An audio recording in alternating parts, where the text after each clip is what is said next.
Hello guys, welcome back to my channel. কেমন আছো তোমরা সবাই? আশা করছি ভীষণ ভালো আছো। ভগবানের কাছে প্রার্থনা করি তোমরা সবসময় খুব ভালো থেকো। তো চলে এসেছি আজকে আরও একটা মিনি ভ্লগ নিয়ে। আর আমাকে দেখে প্লিজ কেউ ভয় পেয়ে যেও না, কারণ আমি নিজেও ভয় পেয়ে যাচ্ছি, তাই তোমাকে সাবধান করে দিচ্ছি। এটা ফিল্টার লেগে গেছে, বললাম না, আমার দুটো ব্লগ পুরোপুরি নষ্ট হয়ে গেছে ফিল্টার লেগে। কি করে কি হয়ে গেছে ভগবান জানে।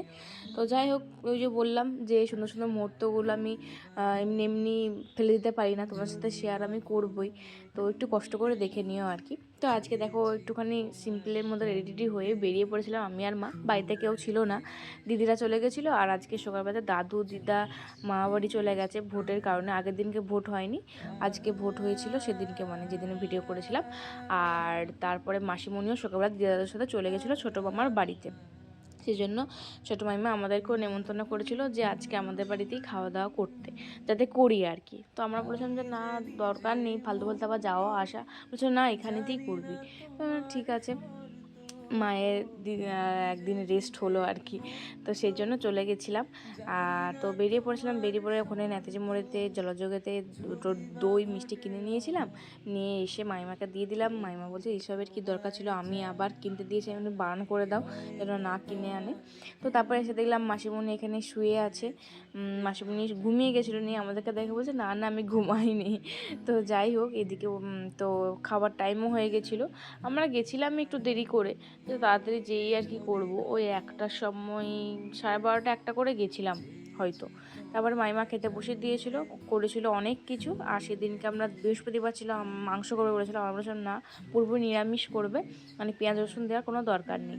সেজন্য করেছিল ভাত, বেগুন ভাজা, পটল ভাজা, আলু পোস্ত, মাছের তেল, মাছের ঝোল, আর ছিল চাটনি, পাঁপড়, দই, মিষ্টি।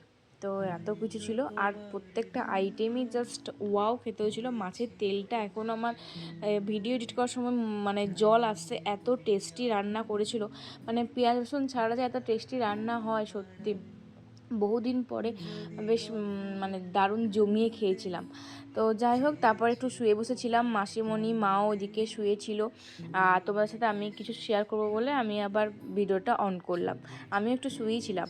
এই যে দাদু দিদা যেহেতু আমাদের বাড়িতে ছিল পয়লা বৈশাখের সময়, সেজন্য মা আবার দাদু দিদার জন্য বললো যে পয়লা বৈশাখে যাতে জামা কিনে আনি, শাড়ি কিনে আনি।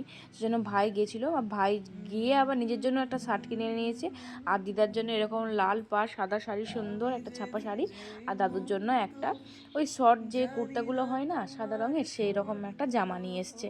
তো তারপরে হঠাৎ করে মাইমা বলছে এই নে ওঠ ওঠ সবাই ওঠ, দেখ কী এনেছি। আমি কি হঠাৎ করে নিয়ে বলছে যে পয়লা বৈশাখের সারপ্রাইজ, পয়লা বৈশাখের নাকি আমাদের জন্য ছোট ছোট গিফট এনেছে।